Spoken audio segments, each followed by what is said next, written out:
Curiosos, ¿cómo andan? Estaba acordando de mi escuela primaria allá en mi pueblo. Ustedes saben que soy de Pilar, un pueblito que queda acá de 40 kilómetros. Y allá en la escuela íbamos todos los chicos a la misma. El hijo del pobre, el hijo del rico, y convivíamos ahí todos los chicos del pueblo. Me acuerdo que a la salida del colegio nos íbamos caminando juntos, todos los chicos, y pasamos por la verdulería que quedaba del camino de nuestras casas, y entramos a pedirle la fruta picada, la fruta que estaba un poquito podrida, nos la daba porque ya no la podía vender el verdulero y nosotros la comíamos. Sacábamos la parte podrida y la comíamos. Los ricos y los pobres, lo hacíamos juntos. Y después también nos íbamos a la sala de videojuegos, los ricos y los pobres, los chicos ricos, los ricos pobres y los chicos pobres, y el papá de uno de los chicos siempre nos regalaba fichas a todos para que todos pudiéramos jugar. No sé, yo creo que una de las cosas más grandes que me ha dado la educación pública ha sido esa experiencia de poder compartir las realidades de distintos chicos, de distintas familias, y que es valorable. Y creo que eso es una de las cosas más importantes que nos da la educación pública.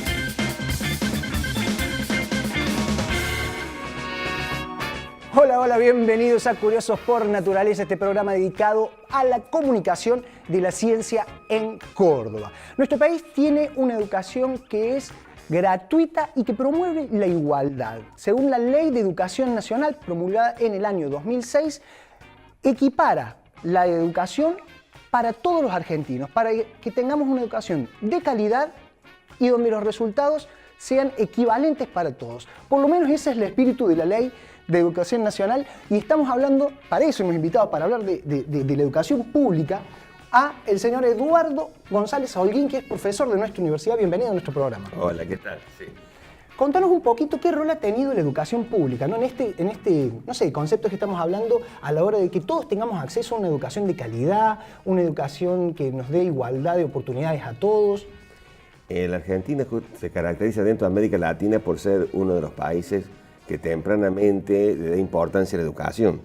O sea, con algunos bemoles que podemos criticar, tenemos, ¿no es cierto?, Sarmiento, que gobernó como presidente desde 1868 hasta 1874, entendió muy bien la importancia que tenía la educación para el desarrollo del país.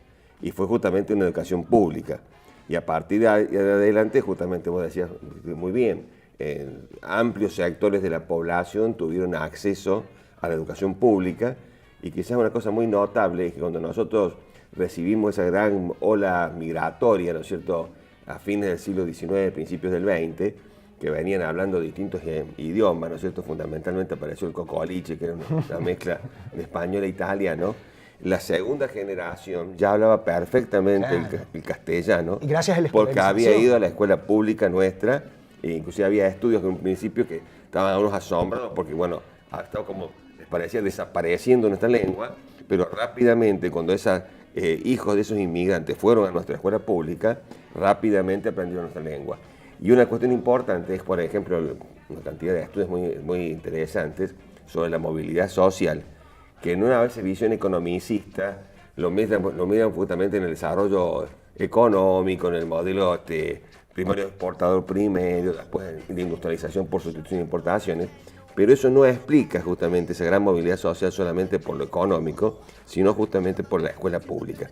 Porque hubo un amplísimo acceso, digamos, a la escuela pública, sobre todo a la primaria, que es una cuestión interesante que se nombre, que después se termina de completar, digamos, con el gobierno anterior, cuando se hace un esfuerzo muy grande para que la escuela secundaria también tenga mucho, digamos, que la población tenga acceso a la escuela secundaria, y encontramos entonces una cosa que es muy notable, que hay una gran cantidad de personas que son primera generación que asisten a la escuela secundaria.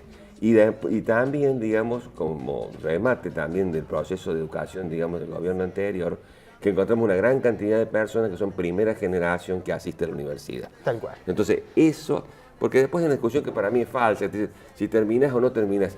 No importa, ya no te es dio importante. una base de cultura, de Tal conocimiento. cual. Aun Que cuando no lo hubieses tenido si no hubieses pasado por lo Exactamente, entonces ese Eduardo, hecho que sea tan amplia justamente la educación, tan generosa, esa es la palabra, tan generosa la educación. y que ha transformado la realidad del y país que sin transforma lugar la a realidad del dudas. país. Nosotros no podríamos pensar en una movilidad social si no hay justamente un sistema educativo generoso y amplio. ¿Qué te parece entonces si seguimos charlando de eso, pero en un ratito, porque tenemos que hacer un breve corte, pero Bueno, enseguida seguimos perfecto, charlando? perfecto. No se vayan, que seguimos hablando con Eduardo en un ratito nada más. Y me están tirando el pelo, me están secando los ojos, me están mordiendo el dedo. Mucho caramelo, todo.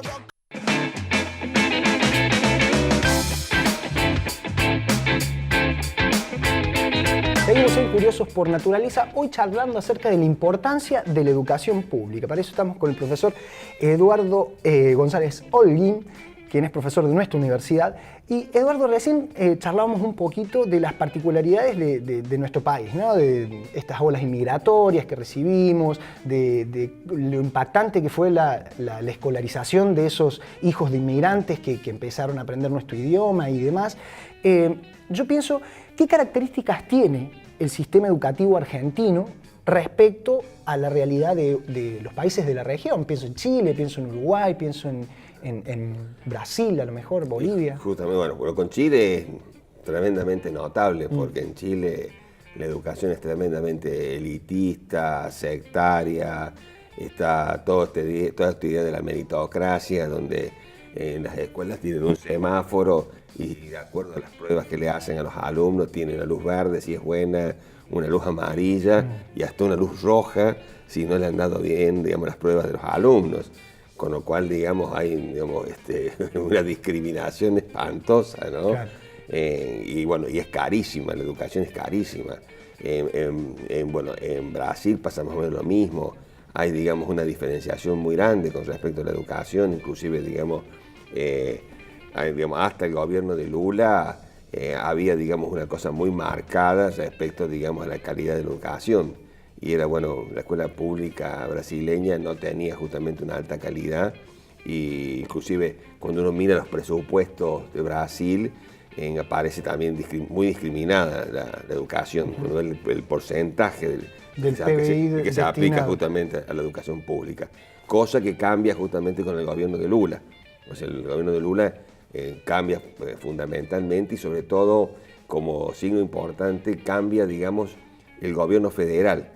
Antes de Lula, como que el gobierno federal estaba desentendido, por ejemplo, de la educación primaria y secundaria, y después comienza a hacer aportes justamente para mejorar eso. O sea, eso, digamos, es muy grande. En Uruguay no tanto, en Uruguay también es una educación bastante pareja, fundamentalmente pública, y que también desde el siglo XIX se caracteriza por la calidad. O sea, pero nosotros, y si hablamos de toda América Latina, bueno, nuestra educación contrasta porque desde hace ya más o menos desde la década del 60, por ejemplo, que el 98% de los niños que tienen que estar, digamos, en la escuela primaria lo están. Y nosotros, bueno, recientemente con la secundaria ya llegamos al 70%. Siempre se mira, digamos, cuál es la edad etaria teórica que tienen que estar, digamos, en la secundaria o en la primaria, y se mira. Y están ahí. Y después, digamos, la escuela pública argentina tiene también una característica que tiene toda una cantidad de sistemas para lograr, digamos, retener al alumno que se pasa de la edad teórica. Entonces, por ejemplo, las escuelas de adultos para los mayores de 18 años le permiten, digamos, terminar la secundaria y la primaria. Las personas que pasadas de esa edad no pueden ir más a la escuela, digamos, bueno. O sea que existen un montón de mecanismos que se aseguran para mantener al alumno ahí, que pueda llegar a terminar. Claro, porque acá hay un concepto que es muy importante, digamos, que es el concepto de retención, que es una cuestión medular. Porque a veces, digamos, en algunos sistemas, digamos, que tienen actividad meritocrática, te largan como que si vos no sos bueno, te expulso. Si vos repetiste el año, te expulso. Y bueno, eso es tremendo cuando uno está pensando en la constitución, digamos, de ciudadanos, que tienen que tener una cultura mínima para justamente comportarse como tales. Entonces acá en Argentina se cambió profundamente ese paradigma, y las escuelas dejaron de expulsar y comenzaron a retener. Y el sistema en su conjunto, como bien decíamos recién, tiene una serie de dispositivos para que la persona que se le pasa la edad para estar en el lugar teórico, tengan otra manera de poder terminar, lo cual me parece maravilloso. Entonces realmente creo que en eso, como decíamos hace un rato, el sistema nuestro es muy generoso y se distingue diametralmente de todo el resto de América Latina.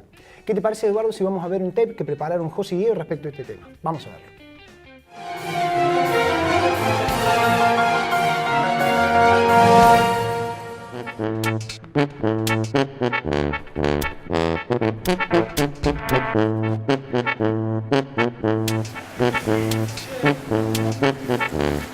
¿Vamos a ir con esta lluvia? Sí, Diego, nos tomamos un taxi, estamos en 5 minutos ahí en el centro. ¿Y la nota con quién era? Nos espera Silvia Cerveto, que nos va a hablar un poco sobre el sistema de educación público en Argentina y, bueno, la problemática actual, ¿no? Con respecto al presupuesto y la crisis que hay. Bueno, el otro día, a raíz de la nota que hicimos, también me quedé pensando que la educación pública no es solamente escuelas abiertas. Bueno, sí, claro, una de las cosas que plantea Silvia tiene que ver con eso, como la educación no es solamente, la educación pública no es solamente acceder a la escuela, sino también tiene que ver con el acceso a ciertos bienes culturales que de otra forma no sería posible para las clases medias, sobre todo, y las clases más bajas. ¿Vamos? Nos llevamos un taxi. Hola.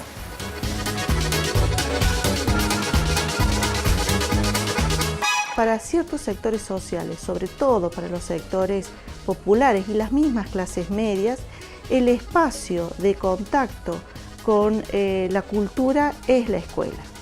La escuela en términos genéricos, digamos, la escuela primaria, la escuela secundaria y muchísimo más la universidad, ¿no? Es el contacto con la cultura, es el modo de relacionarse también con la cultura. No existe otro espacio para todos estos sectores que no sea a través de la educación el acceso a la cultura, que es muy diferente a lo que era el acceso a la cultura que tienen las élites dominantes desde el siglo XIX a la actualidad, ¿no? O sea, tienen otros modos de relacionarse y para los sectores populares y las clases medias, no.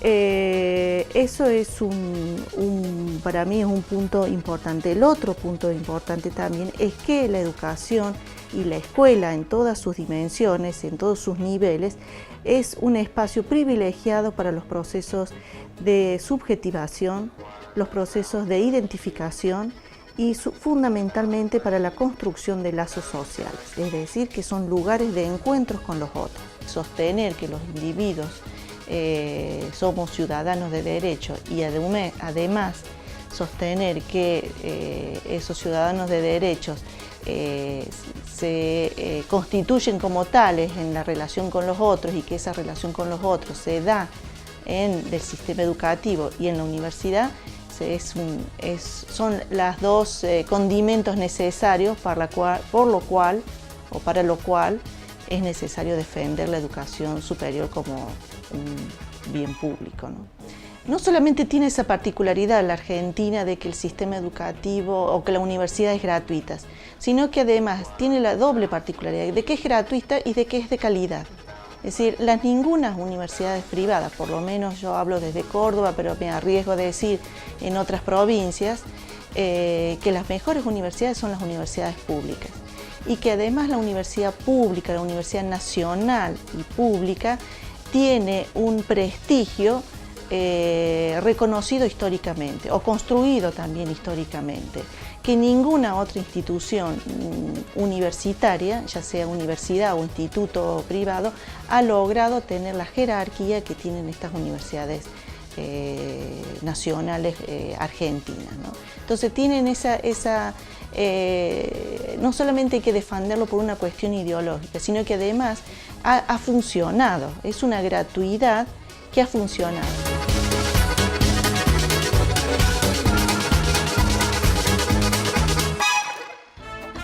Bien, veíamos el tape de José y Diego. Y Eduardo, habíamos hablado sobre las ventajas del sistema público argentino, educativo, ¿no? El sistema educativo argentino.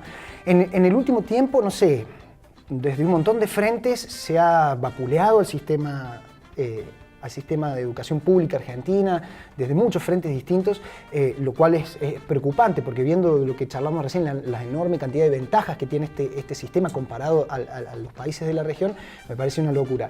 Particularmente la universidad no ha quedado exenta de este vapuleo, de este, no sé, ninguneo quizás de la educación pública y gratuita que se promulga en nuestra universidad. Y hablando precisamente de los recortes que ha habido en educación, ¿el presupuesto universitario cómo está? ¿Cómo está el presupuesto para nuestra universidad? ¿Alcanza? ¿Es suficiente? Yo creo que es importante ver, digamos, un poco en perspectiva, digamos, a raíz justamente de la discusión que se dio por el presupuesto universitario. Yo me puse a analizar, digamos, lo que se llama una serie, mirar año tras año, desde el 2001 hasta el 2018.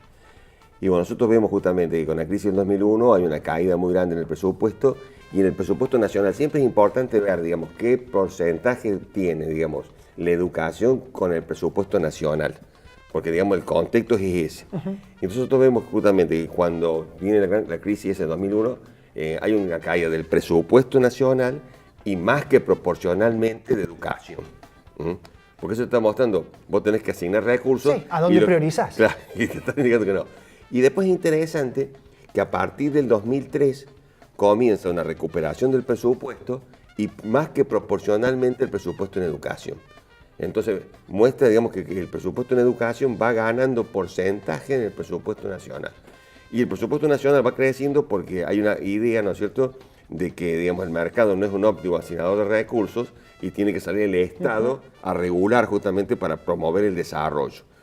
Esta es una tendencia que con algunos altibajos, nunca es lineal, con algunos altibajos se mantiene hasta el 2015. En el 2016 vemos una caída, digamos, del presupuesto nacional y una caída más que proporcional del sistema, digamos, de educación y particularmente de las universidades nacionales. Una pequeña levantadita en el 2017 y en el 18 de nuevo cae.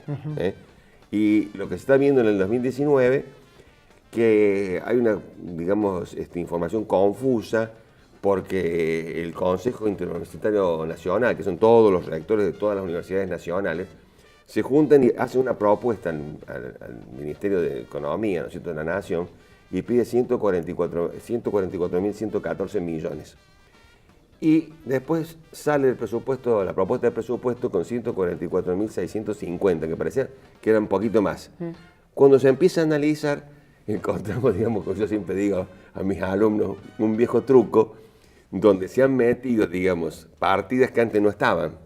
Y particularmente aparece una partida de recomposición salarial que no está puesta en ningún lado, sino está como colgada al costado, ¿no es cierto?, de 9.500, casi 10.000 millones. Si uno resta eso, porque es una partida discrecional, digamos, las partidas discrecionales terminan siendo o no ejecutadas, porque eso es una cuestión interesante para la audiencia. Una cosa es el presupuesto y cuánto después se ejecuta, se gasta, ¿no es cierto? Bueno, y bueno, apareció como una cosa bastante sospechosa y se ha pedido entonces que se vuelva a recalcular eso, asignándole realmente cuánto va a ser, digamos, el presupuesto real que va a tener. Porque un dato interesante es que cuando uno mira las ejecuciones del 2016 y el 2017, ¿no es cierto?, a nivel, digamos, de las partidas universitarias, porque ¿cómo es el mecanismo? La nación le pasa partidas a las universidades nacionales y las universidades nacionales lo gastan. Las universidades nacionales siempre gastan el 100% que la nación demanda. Claro. Bueno, pero ¿qué pasa? Cuando uno empieza a ver, se dan cuenta, ¿no es cierto?, que en general las partidas que manda la nación están subejecutadas. Solamente se ejecuta más o menos en promedio de estos 2 años el 65%. Ah, mira. O sea que hay un 35%, un tercio, ¿no es cierto?, sí, que la plata no llega. E inclusive con el problema que generalmente se transfiere con 3 meses de atraso. Claro. Y una preguntita así como para terminar, porque tenemos poquito tiempo. ¿Cuáles son las áreas y no sé, los derechos que se van a ver más afectados por esta disminución en el presupuesto universitario? Bueno, desapareció, no hay ni un peso para todo lo que es infraestructura, construcción. Que si quieres mantener cierta calidad educativa, tenés que tener aulas mínimo, por lo menos, bancos. Bueno, las más afectadas son las universidades nuevas, porque nosotros más que más en la Universidad Nacional de Córdoba... Sí, podemos seguir usando los bancos que usaban los jesuitas, pero... Cuatricentenaria, bueno. Y después la otra que ha sido muy golpeada, que es muy preocupante, es la investigación científica. No nos olvidemos que nosotros, para poder ser un país que aspire al desarrollo, tenemos que tener ciencia y tecnología propia. Lo peor que vos le puedes hacer a un país es cortarle justamente, que nosotros estamos viendo que pasa también con el CONICET, cortarle la investigación es condenarlo al atraso. Bueno, Entonces un panorama medio oscuro como el que se viene, pero hay que meterle el Yo tengo esperanza pecho. porque, digamos, dentro del recorte general, las universidades nacionales fueron menos golpeadas. Bien. Hubo recortes, pero no Sí, tanto. Fundamentalmente por la marcha, la protesta. Desgraciadamente, yo siempre desgraciadamente, pero preferiría, digamos, una discusión racional. Acá parece que se cumple lo que dice el tango, el que no llora no mama.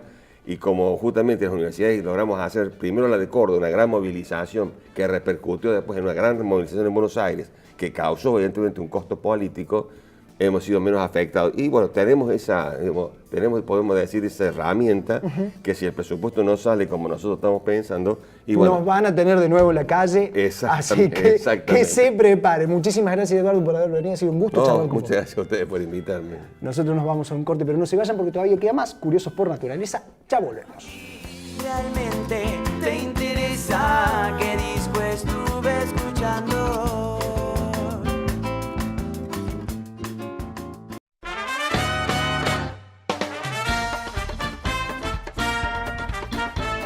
Seguimos en Curiosos por Naturaleza y ya está con nosotros Majo Villalba de la agencia de noticias Unciencia. Hoy tenés curiosidades, Majo, ¿no? Así es, Franco, hoy traje esta sección que siempre digo que me gusta tanto, que son las curiosidades.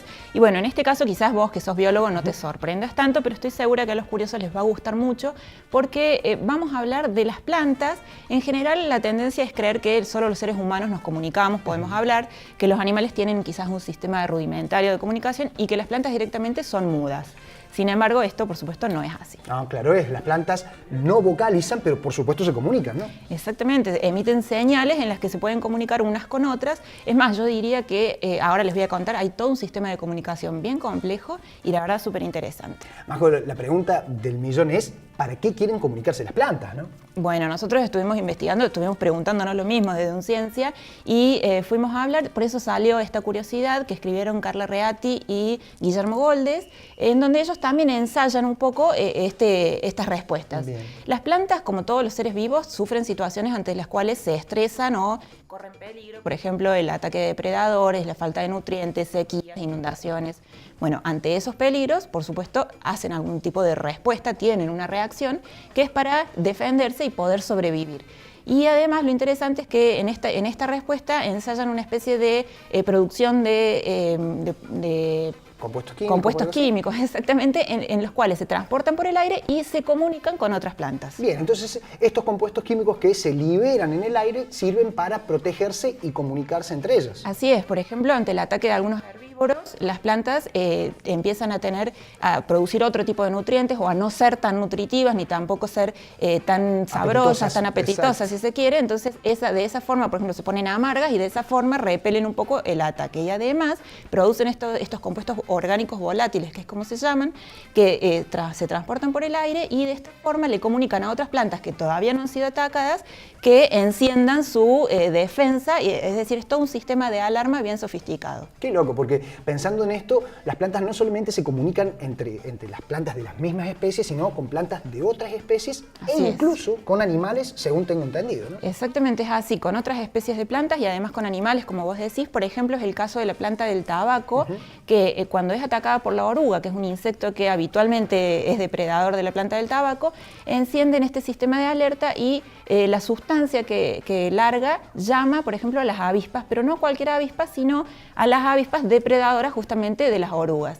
Y así logra defenderse, logra que alguien la defienda en realidad. Ya viene un ejército de avispas a defender a las plantas de este ataque Así de las es. orugas. Pero este sistema de comunicación aéreo, digamos, hay una versión subterránea por las cuales las plantas también se comunican vía subsuelo. Así es, Franco, por eso al principio hablábamos de que realmente hay comunicación y mucha, no solamente por el aire, sino como vos decís, también de manera subterránea, porque debajo de la tierra se mezclan los filamentos de los hongos con las raíces de las plantas, hacen como una especie de autopista, de una carretera, si se quiere, por donde se van a pasar los nutrientes y el agua de los hongos hacia las plantas, y las plantas producen azúcar que los hongos, como no hacen la fotosíntesis, no pueden producir, y le dan a los hongos. Hay una simbiosis. Hay una simbiosis y por eso es interesante también esta curiosidad, no solamente para saber que efectivamente hay comunicación, sino también ver la forma tan solidaria y cooperativa en la que las plantas se comunican y trabajan. Así que ya sabe, señora, los helechos de su casa se comunican ahí entre ellos. Seguramente. Mientras los está regando, están teniendo una charla. Me encantó la curiosidad de hoy, Majo, la Bueno, verdad que Franco, muy me bien. alegro.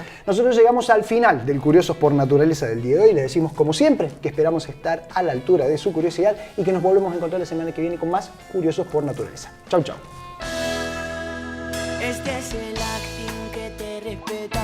Si quiero, yo seguiré caminando en topper y joguineta. Y si te vienen tratando entre algodones, una aspirineta vencida te regala nociones. Y un poco sí porque